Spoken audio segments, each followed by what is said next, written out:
Hello students, पिछले video में हमने मानव नेत्र तथा नेत्रों से संबंधित कुछ दोष के बारे में पढ़ा था, जिनमें पहला था निकट दृष्टि दोष, कि नेत्र का वह दोष जिसमें उस व्यक्ति को निकट की वस्तु तो स्पष्ट दिखाई देती है,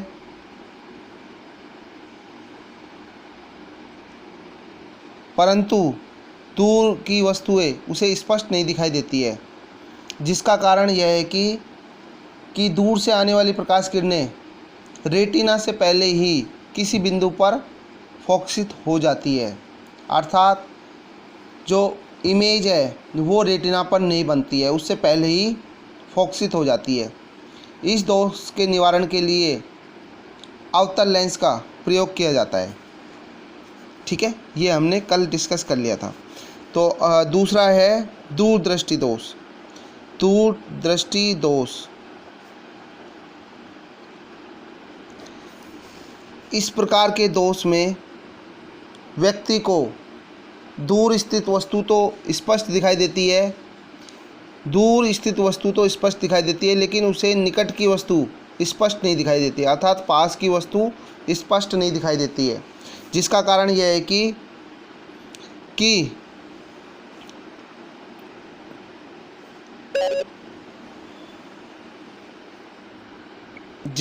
यह है कि दूर से आने वाली प्रकाश किरणें रेटिना के बाद भी जो उसका प्रतिबिंब है रेटिना के पीछे की ओर बनता है।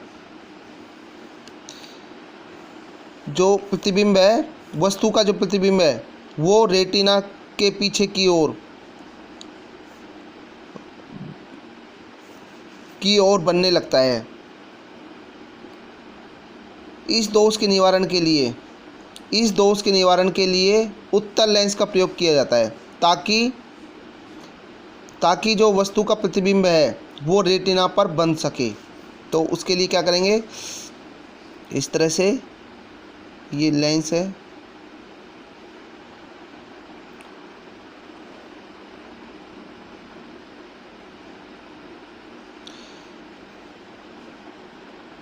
क्या यूज करेंगे, उत्तल लेंस।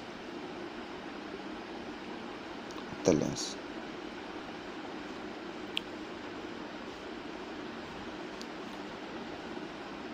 तरह से, ताकि जो वस्तु का प्रतिबिंब बने वो किस पर फोकसित हो, रेटिना पर बन सके। तो इस तरह से ये तो मानव नेत्र का उत्तल लेंस है। मानव नेत्र का प्राकृतिक उत्तल लेंस है,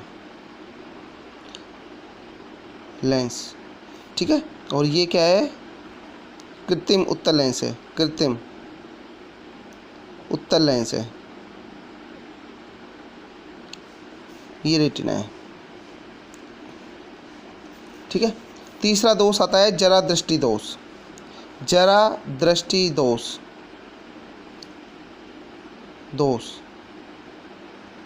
जरा का अर्थ होता है बुढ़ापा, अर्थात व्यक्ति की आयु में वृद्धि के साथ साथ जो उसकी पश्चमाभी मांसपेशियाँ होती है, वे मांसपेशियाँ होती है जिस पर उत्तल लेंस टिका होता है, अर्थात पश्चमाभी मांसपेशियों के आस पर ही उत्तल लेंस टिका रहता है उस पर। तो आयु में वृद्धि के साथ साथ ये मांसपेशियाँ इतनी शिथिल या कमज़ोर हो जाती है कि उतना प्रभावकारी प्रभाव नहीं हो पाता है उनका। तो और वो मांसपेशियाँ क्या होती है, लचीलापन, और उनमें क्या है, लचीलापन भी कम हो जाता है, जिस कारण यह दोष हो जाता है। इस प्रकार के दोष में व्यक्ति को न तो निकट की वस्तु स्पष्ट दिखाई देती है, न ही दूर की वस्तु स्पष्ट दिखाई देती है, अर्थात इसमें दोनों तरह के दोष पाए जाते हैं। जरा दृष्टि दोष में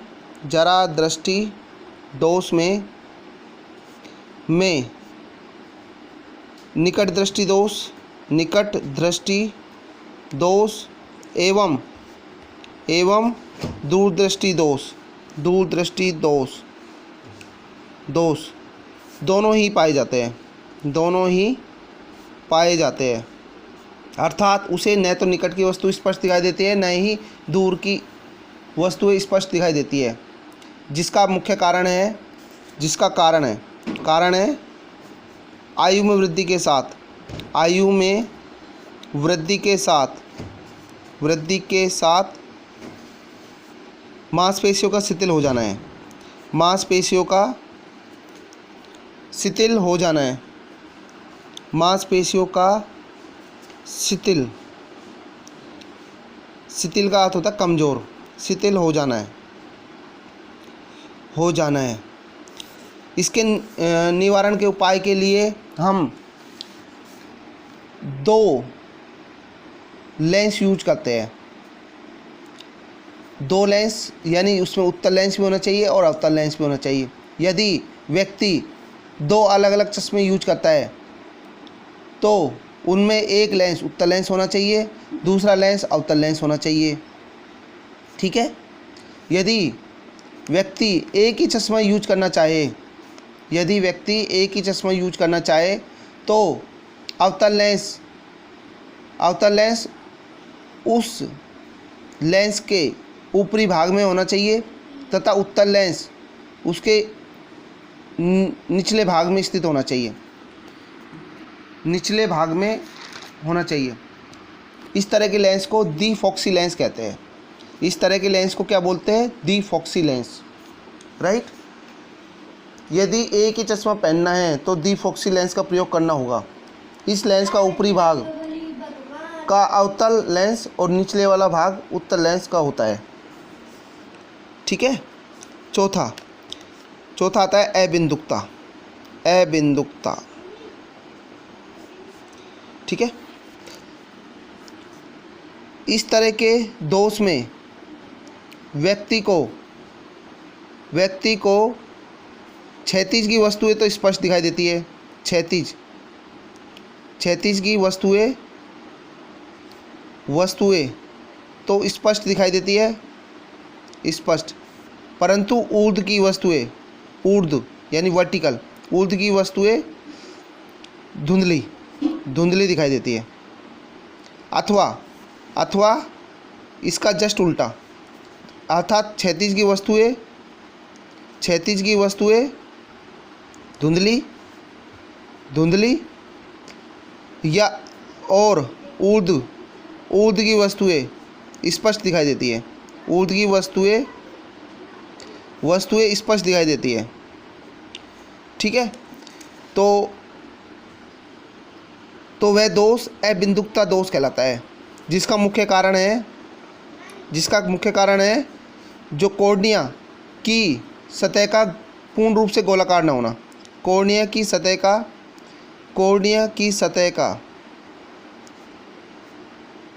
पूर्ण रूप से गोलाकार न रहना।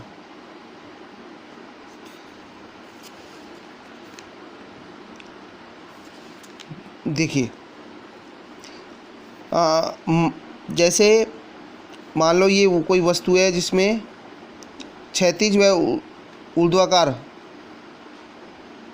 रेखा है, तो यहाँ से कोई प्रकाश किरणें जब निकलती है इस तरह से,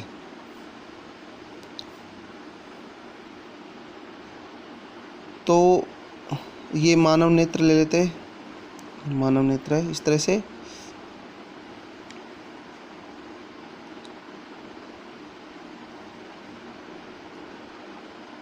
ये मानव नेत्र हो गया। तो यहाँ पर जैसे प्रकाश किरणें आती है तो रेटिना पर इस तरह से रेटिना पर फोकसित होती है, प्रकाश किरणें फोकसित अभिसारित होती है। तो उस व्यक्ति को की क्षैतिज की वस्तुएं कैसे दिखाई देती है? स्पष्ट या धुंधली, या दूसरे रूप में ऊर्ध्व की वस्तुएं धुंधली या ऊर्ध्व की वस्तुएं स्पष्ट दिखाई देती है। तो यानी उसके इस तरह से गोलाकार रूप से दिखाई देती है, इस तरह से। पूर्ण रूप से उसे सीधी रेखाएं नहीं दिखाई देगी। जैसे चित्र में आपको यहाँ पर सीधी रेखाएं दिखाई दे रही है, वहाँ पर उसे गोलाकार रूप में दिखाई देती है, ठीक है ना। तो इस समस्या के निवारण के लिए व्यक्ति को बेलनाकार लेंस, गोलाकार बेलनाकार लेंस प्रयोग किया जाता है, ठीक है। वो देखिए, दोष का निवारण,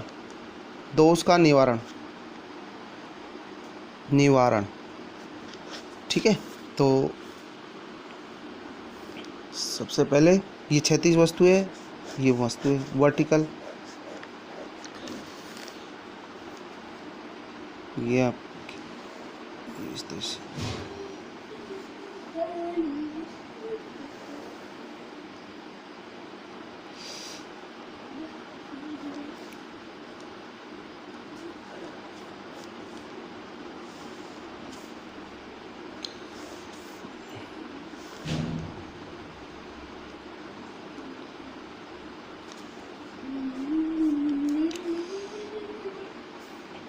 बीच में क्या यूज करेंगे, गोलाकार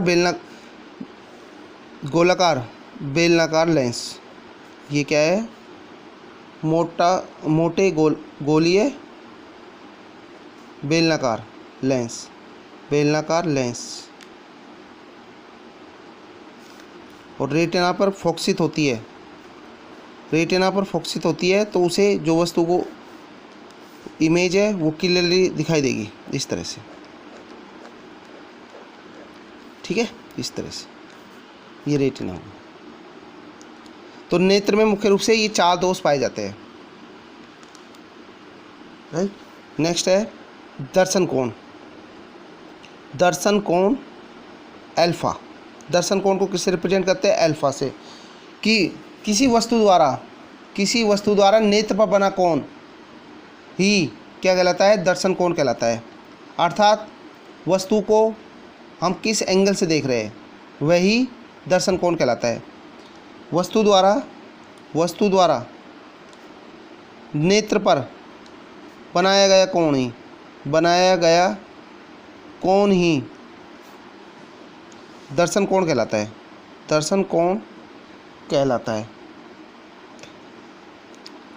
दर्शन कोण का मान जितना अधिक होगा वस्तु उतनी ही बड़ी दिखाई देगी, और दर्शन कोण का मान जितना छोटा होगा वस्तु उतनी ही छोटी दिखाई देगी, ठीक है। किसी वस्तु का आकार वास्तविक आकार से छोटा अथवा बड़ा दिखाई देना दर्शन कोण पर ही निर्भर करते हैं। अर्थात वस्तु को किस एंगल से देखा जा रहा है, कि उसके आधार पर ही निर्भर करता है कि वस्तु छोटी दिखाई देगी या वस्तु बड़ी दिखाई देगी, ठीक है। देखिए, जिस तरह से ये मानव नेत्र है, राइट। ये यहाँ से दर्शन कोण किस तरह से निर्मित होता है।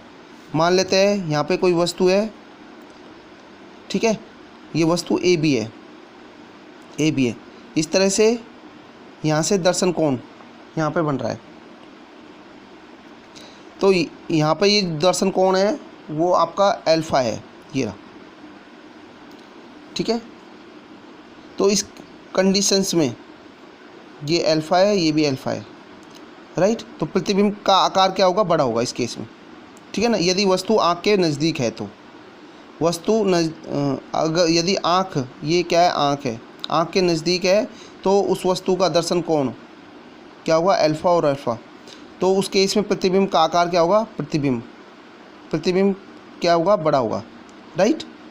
प्रतिबिंब का आकार क्या होगा, बड़ा होगा। यदि वस्तु दूर रखी है, यानी नेत्र से बहुत दूर स्थित है, तो उस स्थिति में क्या होगा, देखिए ये मानव नेत्र है इस तरह से, ठीक है। ये मान लो वस्तु बहुत दूर स्थित है, तो उस स्थिति में ये यहाँ पे बनेगा। ये ए बी है, ये वस्तु है, तो नेत्र पर बना कोण, वस्तु द्वारा नेत्र पर बना कोण अल्फा। तो इस स्थिति में प्रतिबिंब का आकार क्या होगा, छोटा होगा। ये प्रतिबिंब का आकार क्या होगा, छोटा होगा। पिछले स्थिति में क्या देखा था हमने कि यदि वस्तु आँख के नज़दीक है तो उस स्थिति में प्रतिबिंब का आकार क्या होगा, बड़ा होगा। ठीक है, इस स्थिति में प्रतिबिंब छोटा होगा। राइट, नेक्स्ट है, देखिए अगला आता है, ये आपके सिलेबस का लास्ट टॉपिक है, इसके 2 सब डिवीज़न है। ठीक है, तो प्रकाशिक यंत्र, प्रकाशिक यंत्र, प्रकाशिक यंत्र वे यंत्र जो वस्तु को पास या दूर दिखाने में सहायक होते हैं। वे यंत्र जो कि वस्तु को पास या दूर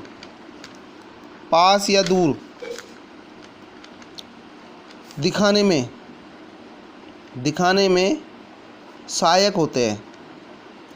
होते हैं, वे प्रकाशिक यंत्र कहलाते हैं। प्रकाशिक यंत्र कहलाते हैं। अब प्रकाशिक यंत्र के जो प्रकार होते हैं वो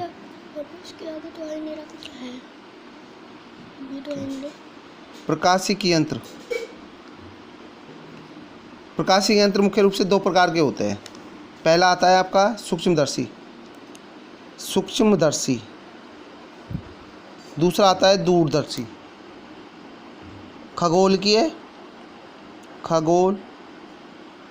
खगोलीय दूरदर्शी। सूक्ष्मदर्शी अर्थात छोटी छोटी वस्तुओं को बड़ा दिखाने का जो कार्य करते हैं वो यंत्र सूक्ष्मदर्शी यंत्र कहलाते हैं। ठीक है, अर्थात सूक्ष्मदर्शी ऐसा यंत्र जो कि सूक्ष्म से सूक्ष्म छोटी छोटी वस्तुओं को बड़ा करके दिखाता है, वो क्या कहलाते हैं, सूक्ष्मदर्शी कहलाते हैं। खगोल के दूरदर्शी ऐसे यंत्र जो कि दूर स्थित वस्तुओं को पास दिखाने का कार्य करते हैं, वो क्या कहलाते हैं, खगोल के दूरदर्शी। अब ये भी मुख्य रूप से 2 प्रकार के होते हैं सूक्ष्मदर्शी। पहला आता है सरल सूक्ष्मदर्शी। ठीक है, दूसरा आता है संयुक्त सूक्ष्मदर्शी।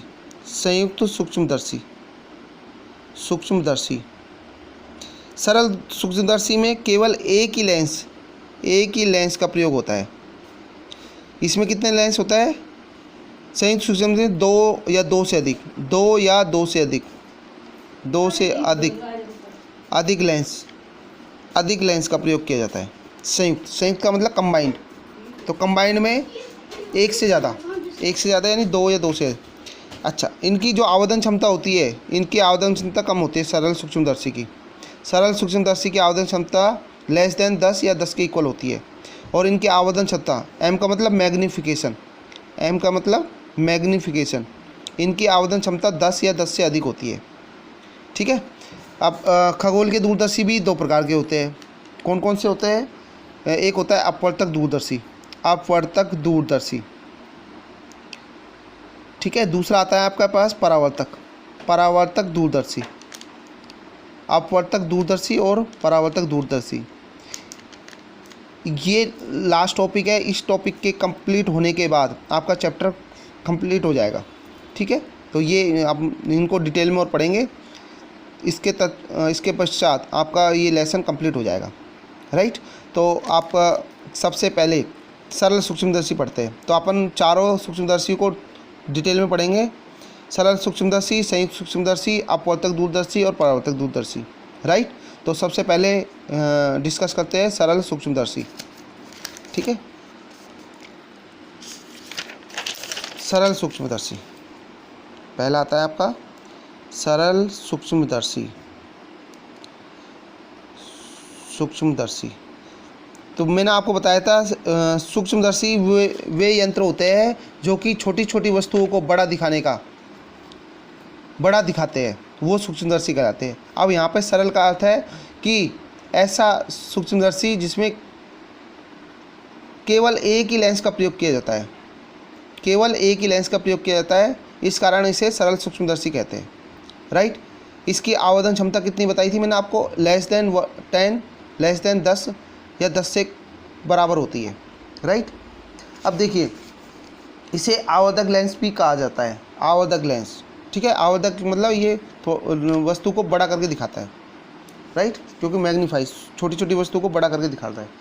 अब देखिए सबसे पहले एक उत्तल लेंस की कल्पना करते हैं। उत्तल लेंस, ये उत्तल लेंस है, उत्तल लेंस है, ये इसका वक्रता केंद्र सी है, ये इसका एक और स्थित फोकस है, ठीक है। तो सर्वप्रथम ये मानते हैं कि वस्तु फोकस और प्रकाशिक केंद्र के मध्य रखी हुई है। वस्तु कहाँ रखी हुई है? वस्तु ए बी, वस्तु ए बी कहाँ रखी हुई है? फोकस और प्रकाशिक केंद्र के बीच में कहीं रखी हुई है, राइट। क्योंकि हम जानते हैं कि जब कोई प्रकाश की किरणें मुख्य अक्ष के समांतर आपतित होती है तो वह फोकस से होकर गुजरती है। तो फोकस से किस तरह से गुजरेगी? वो इस तरह से। तो फोकस से, तो लेंस के दूसरी ओर स्थित फोकस एफ डैश से गुजरती है, राइट। दूसरी प्रकाश किरणें हम सदैव किससे निकालते हैं? प्रकाशिक केंद्र से। तो दूसरी प्रकाश किरणें कहाँ से निकलेगी? आपकी प्रकाशिक केंद्र से, इस तरह से निकलेगी, राइट। अब देखिए ये आप यहाँ देखते हैं कि जो प्रकाश किरणें हैं वो यहाँ पर लेंस के दूसरी ओर कहीं पर भी मिलती हुई प्रतीत नहीं हो रही है।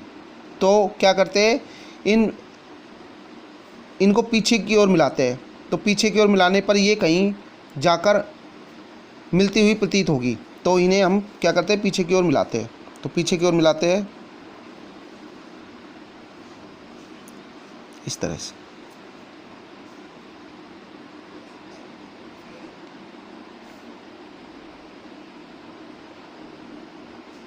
तो इस तरह से ये पीछे की ओर यहाँ पर मिलती हुई प्रतीत होती है।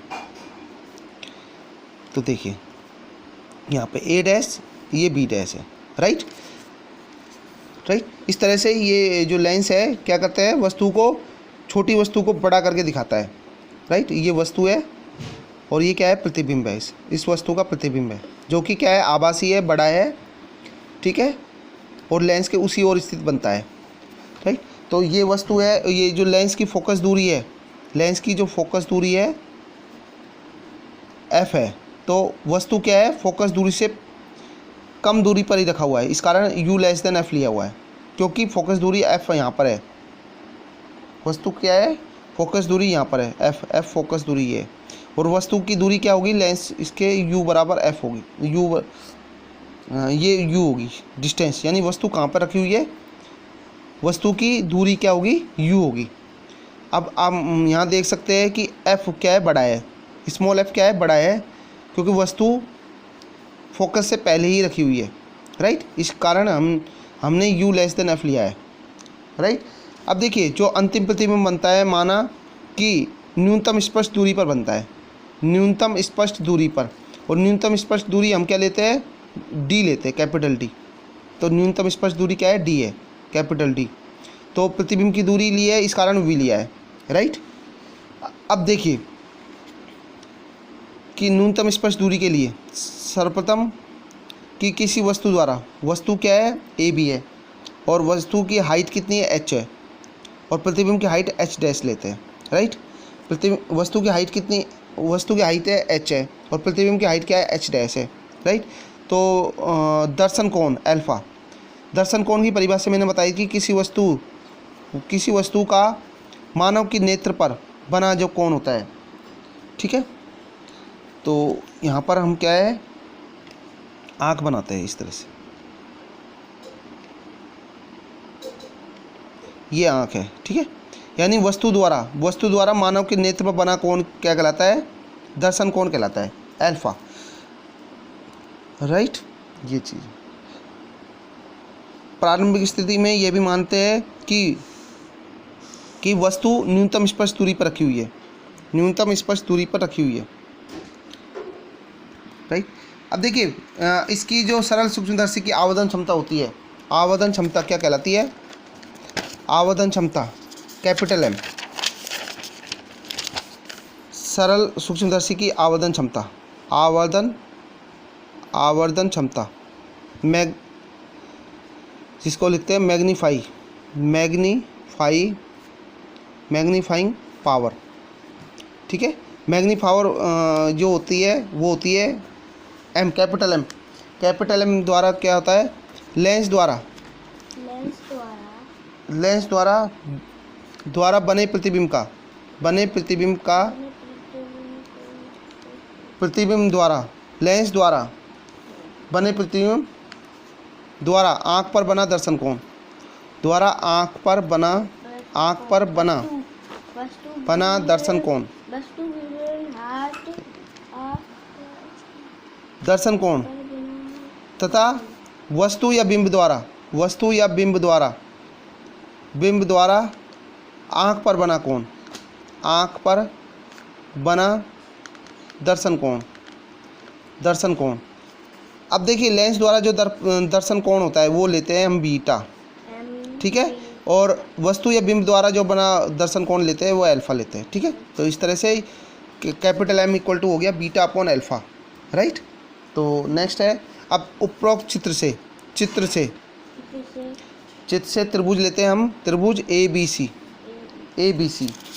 ठीक है। त्रिभुज ए बी सी क्या है, कहाँ पर होगा?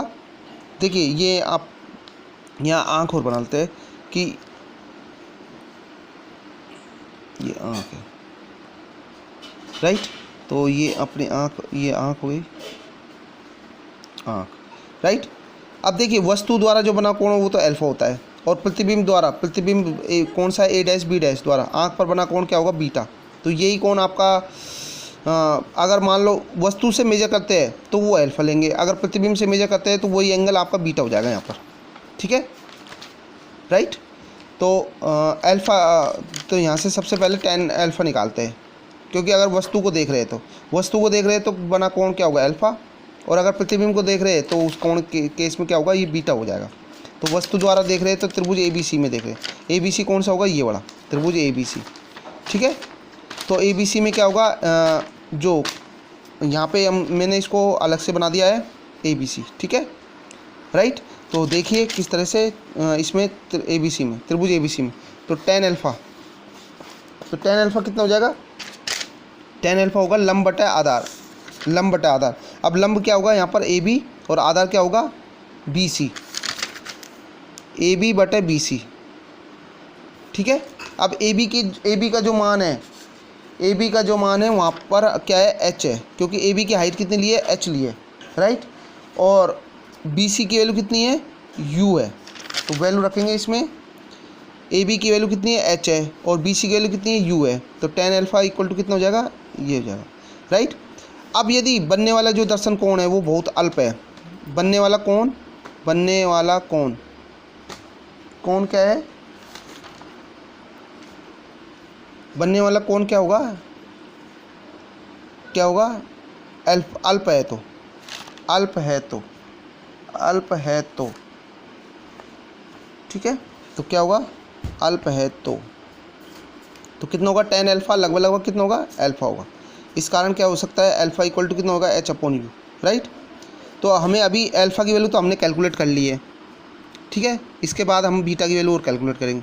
तो बीटा के लिए हम क्या करेंगे? tan बीटा, और tan बीटा कहाँ पर आएगा? चित्र ए डैश बी डैश सी से आएगा, ठीक है। तो चित्र ए डैश, चित्र में त्रिभुज ए डैश बी डैश सी से तो tan बीटा क्या होगा? अभी इस केस में अगर वह प्रतिबिंब या वस्तु प्रतिबिंब को देख रहे हैं तो उस केस में ये एंगल आपका क्या हो जाएगा? बीटा हो जाएगा, ठीक है। मैंने आपको बताया था कि वस्तु को अगर देख रहे हैं आँख द्वारा तो वो वस्तु के केस में अल्फा होगा, अगर प्रतिबिंब को देख रहे हैं तो उस केस में आँख पर बना कोण, दर्शन कोण क्या होगा? बीटा होगा। तो उस केस में क्या होगा? वही त्रिभुज ए डैश बी डैश और सी में, तो लंब बटा आधार, लंब क्या होगा? ए डैश बी डैश बटा आधार कितना होगा? बी डैश सी, ठीक है। और ए डैश बी डैश की वैल्यू कितनी है? चित्र में एच डैश है, राइट। और यहाँ पर वैल्यू कितनी है? वी की वैल्यू कितनी है? डी के बराबर, न्यूनतम स्पर्श दूरी के लिए। तो वैल्यू रखेंगे इसमें, कितना आएगा? एच डैश अपॉन वैल्यू आएगी इसकी बी डैश सी की वैल्यू आएगी वी के बराबर। तो चूँकि न्यूनतम स्पर्श दूरी के लिए,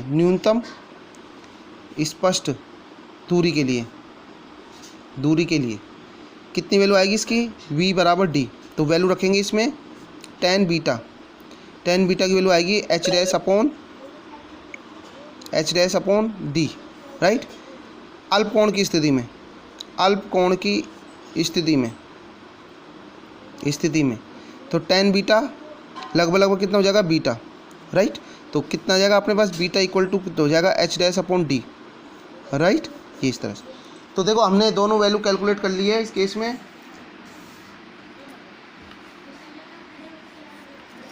दोनों वैल्यू कैलकुलेट हो चुकी है। तो वैल्यू कितनी हो जाएगी, h'/d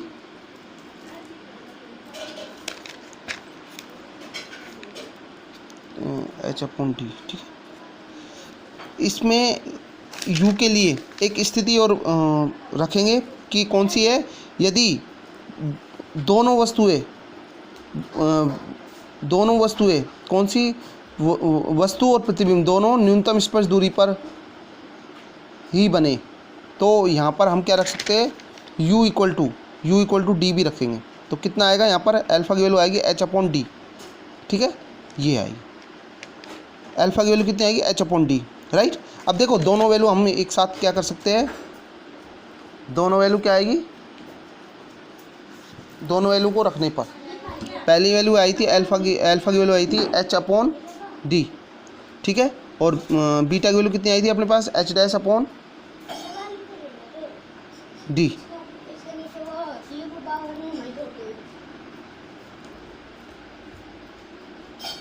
राइट। देखिए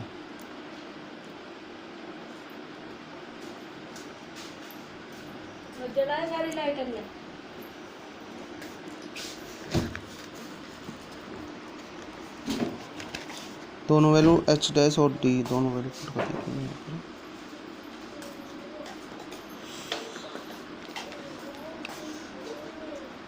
इसमें एक अन्य स्थिति से भी बीटा निकालेंगे, दोनों केस में निकालेंगे। त्रिभुज ABC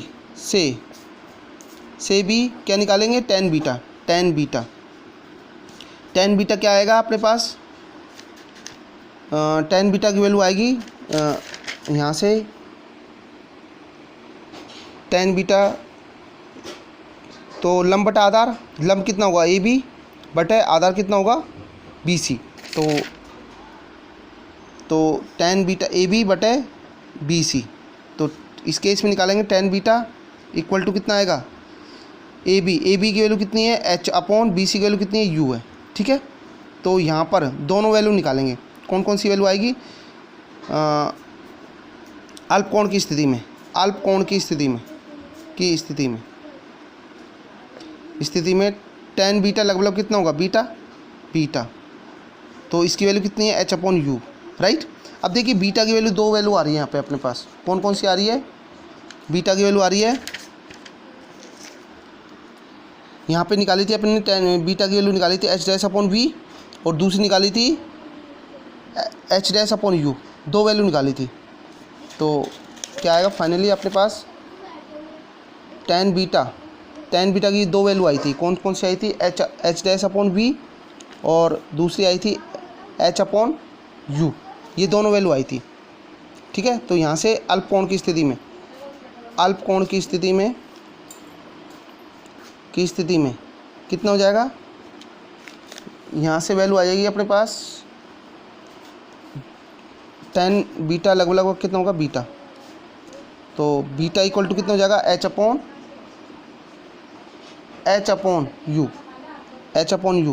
लेंगे, ठीक है। और अल्फा की वैल्यू कितनी आई थी, h/d, ठीक है। तो मैग्नीफाई पावर यानी m बराबर कितना होगा, बीटा/अल्फा, तो बीटा की वैल्यू क्या रखेंगे यहाँ पर, h/u और h/d, तो यहाँ से h से h कैंसिल हो गया, तो कितना आएगा, d/u, ठीक है। m बराबर कितना आएगा, d/u,